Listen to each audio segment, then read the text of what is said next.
भाइ हजुर म काममा गएको कि हजुर गाई बस्तु हेर्नु ल राम्रोसँग ल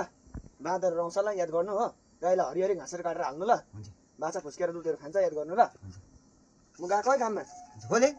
खोले दिनु नि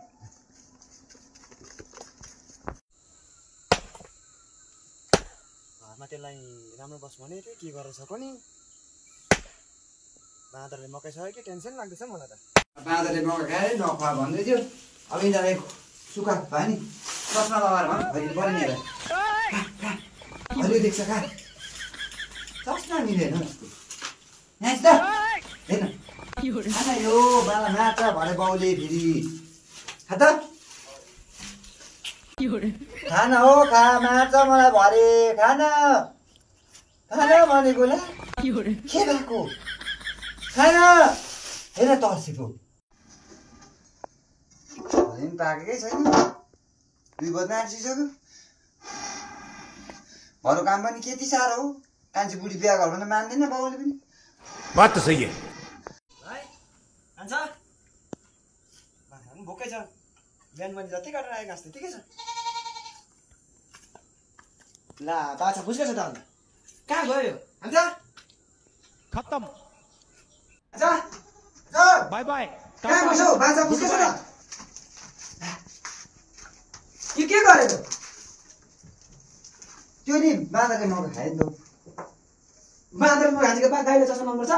सुकेको रहेछ नि त उयो खुसीले हरियो देख्छ हालेको होला खान्छ हुँदैन खोज्यो के बदमास गर्छ बस्छ घरमा मैले के गर्नु मकै पनि खुवाइस बाँदरमै झन्डै खायो अलिकति झन्डै खायो झन्डै खायो अलिकति झन्डै खायो अलिकति मकै खायो भन न खाएन अलिकति झन्डै खायो अलिकति झन्डै खायो भने त कहाँ काटी दिन्छु म खोले बसाएँ ए बाछाले दुध खाएर हेर गाईको थलाहरू हिल्दै हिलो यो के गरेको खोल छिटो खोल यो छिटो के गरेको यसले चाहिँ नि बाँदरले मकै झन्डै खायो कि खान्छ झन्डै डल्लै खायो होला नि अब अन्त मैले यसलाई हरियो हरियो बनाइदिएको नि त हरियो हरियो यो सुकेको रहेछ नि त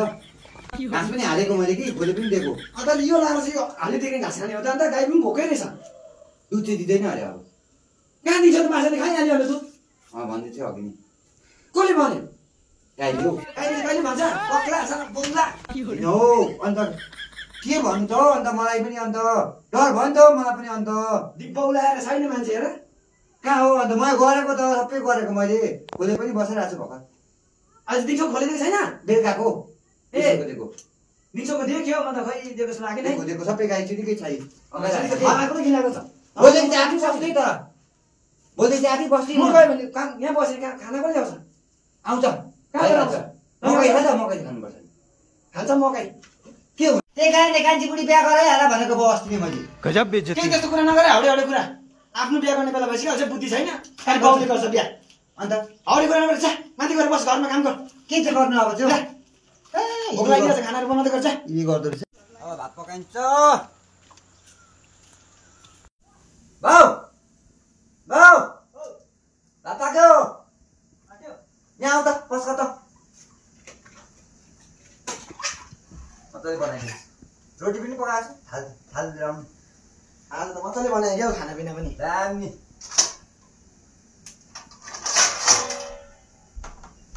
लु पस्किनु त यो बजारको पसिन हो पस्किनु भात लाउनु बाउ रोटी खाऊ पहिला रोटी खाऊ ल खाऊ न खानु सजिलो राम्रो बनाएको होला नि त्यो ठ्याप्लोको रोटी हो ए हो मगाएको नि पिनेर बनाएको मैले तँलाई बनाएनस् होला मैले हो अहिले पल्लो घरको सानो दिदी पनि आएको थियो नि त ए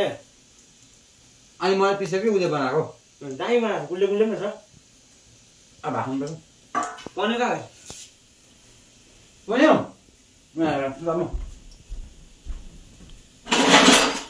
ल के हो भात यो भात हो चामलै छ त अन्त अनि मैले त ग्यासमा पकाइदियो पानी हाल्नुपर्छ टाटा धुनुपर्छ यत्रो बुद्धि छैन अझै झन् मैले यस्तो मिठो पकाएको के गरेको यो सब्जी पकाएको यो सब्जी हुन्छ यो हनुमान चोक तुरु तुरु झोल बनाएको दुईजनालाई दुईवटा छैन दुईटा एउटा खोर्सानी पनि दुईटा रहेछ के गर्नु त अन्त पकाउनु यो यस पानी मुमाले राख्छ bye bye tata good bye कस्तो खाले मान्छे रहेछ ज्या